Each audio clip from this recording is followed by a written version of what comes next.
Sir, first of all, can you brief us about the pumping station? Ano po yung improvements na ginawa natin? Unang-una, no, kailangan siguro maintindihan natin yung ginawa ng Pangulo dito. No. 2020, in-inaugurate ito nung pandemic. Pero since then, hindi ito gumana. At ang reports natin ng City of Manila, ni Yorme mismo, is imbes na makatulong, nakasama pa to. Diba? Dahil nung in-inaugurate to, nung mga sumunod na mga tag-ulan, imbes na mabawasan ang baha dito, lumaga pa yung baha dito. So napakalaking problema nito. No? At hindi lang ito, maraming mga pumping stations sa Metro Manila ang hindi gumagana. No? So ang sabi ni Pangulo, ang utos niya sa amin is paganahin yung mga pumping station na hindi gumagana. At itong Sunog Apog, ang isa sa mga pinakamatagal na hindi na gumagana. And kawawa yung mga kababayan natin dito. No? At yung galit nila, dahil nga dati, nung wala pa to, hanggang dito lang ang baha, nung natayo to, tapos hindi gumana, umabot hanggang bewang, hanggang dibdib yung baha. No, so, ano naman ang i-expect natin, di ba? Sa mga kababayan natin, yung galit nila, yung inis nila. So, kailangan talaga, yung mga ganitong klaseng mga project, ayusin naman ang tama. No, gawin naman ang tama, at siguraduhin na gumagana, para naman matulungan yung mga kababayan natin dito na kada tag-ulan na lang, binabaha. No? So, yun ang ginawa natin. No? Dahil inutusan tayo ng Pangulo kasama ng MMDA na lahat ng mga pumping station sa Metro Manila, pagganahin naman ng tama. So, itong Sunog Apog, i-inspeksyonin ng Pangulo ngayon at yung mga bomba nito, finally, gumagana na. No? Nakipagtulungan tayo sa MMDA, sa City Government ng Maynila, para pagganahin na to. At ngayon, gumagana na. May 3 pumps out of 4 na gumagana na ngayon. At yung pang-apat na bomba na magiging backup lang, gagana na rin ngayong June. Kinausap ko yung ating mga private partners, pati yung supplier ng pump mismo, yung Grundfos. At nag-commit sila na yung pang-apat na pump, na backup na lang naman yon, gagana na rin ngayong June. So ngayon, gagana na, talagang nagtulungan tayo, gagana na yung 3 bomba ngayong araw na to. At nakipag-usap na rin ako kay Chairman Don, kay General Torre, na after nito, finally, mata-turnover na natin sa MMDA. Kasi sa tagal ng panahon, 6 na taon, hindi ito ma-turnover sa MMDA kasi nga hindi gumagana. No? So, ano lang, no? Yung talagang sabi lang ni PBBM, pagganahin finally lahat ng mga pumping station para matulungan naman, maibsan kahit papano yung baha. Hindi natin masosolve yung baha dahil lang sa mga pumping station. Marami pa tayong kailangan gawin. Pero kahit papano naman, kung mapagana natin lahat ng mga pumping station na to, bago magtag-ulan, malaking tulong yan para maibsan kahit papano yung pagbaha dito. Second, ano daw po yung reason bakit hindi napagana?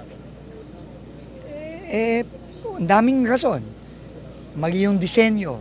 So kailangan, inayos muna natin yung design. Yung mga hindi na, sabi nga ni General Torre kanina, hindi na maintain ng tama, hindi na dedredge. Yung basura, hindi nagilinis, kaya nagkabara-bara. Tapos, ang isa pang nalaman natin, all these years, 6 na taon na, hindi pa nakakonekta sa Meralco to. Generator lang. No, nagpapagana dito, kaya ngayon, meron ng transformer na bago, makokonekta na sa Meralco, kasama din ng iba pang mga pumping station. So hindi kan talaga natutukan all these years. No? And then sir, dahil hindi ito napagana for almost 6 years, can we consider this as a anomalous flood control project before, nung hindi pa na-improve? Kasama to sa mga iniimbestiga natin. Kasama to. No? Pero yung pag-declare whether anomalous or not, sinubmit na natin sa DOJ at sa Ombudsman ang lahat ng mga dokumento tungkol dito sa Sunog Apog Pumping Station. May tiwala tayo sa Ombudsman at sa DOJ at sila na ang magfa-file ng mga kaso tungkol dito. Pero ang trabaho na binigay sa atin ng Pangulo, pagganahin ang Sunog Apog once and for all. At yon nagawa na natin in 6 months. 6 years na hindi gumagana. In 6 months, dahil sa pagtutulungan natin with the LGU, with the private sector, with the MMDA, napapagana na natin yan. Oo. Ano po yung assurance na ibibigay natin sa mga residente dito na ito po ay gagana na at maiibsan na yung kahit mataas sa pagbaha? Makikita ng mga kababayan natin mamaya na finally bubuga na ng tubig to.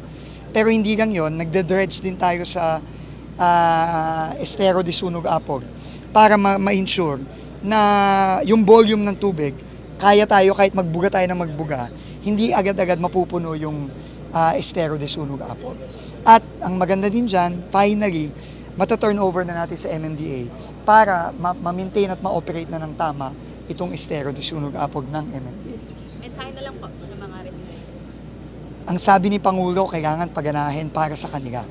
At sa loob ng 6 na buwan, napagana natin. So, ina-assure natin ang mga kababayan natin na tuloy-tuloy ang pag-maintain natin dito, paggana, at lahat gagawin namin para kahit papano maibsaan ang pagbaha dito.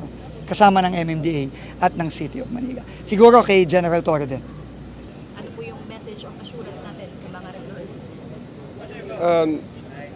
Nakikita naman ng MMDA ang mga challenges at kung ano ang dapat kailangan gawin.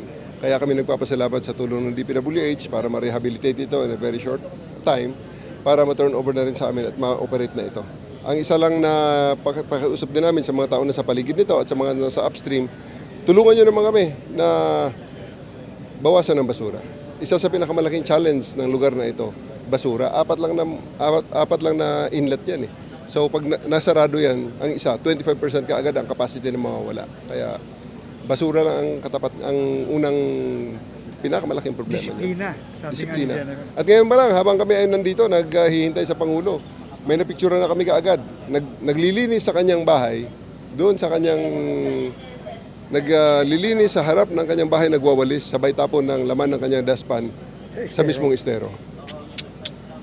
Yagas na lang, no? Unang-una, magpapasalamat kami sa private sector din, no? Yung Prime Infra ni Mr. Enrique Rason. Tinulungan tayo dito.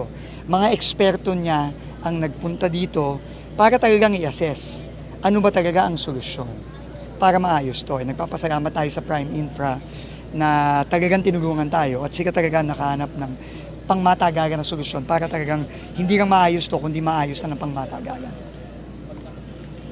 Thank you. Magkano na lang yung project cost nitong improvement?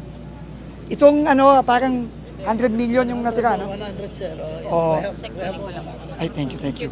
Oh, yun na yung Pero halos 1 billion ang ginastos dito. Halos 1 billion to yung original budget. Oo. Pero yung sa Grabe. improvement, sir, 100 million. 100 million. So napagana natin with 100 million.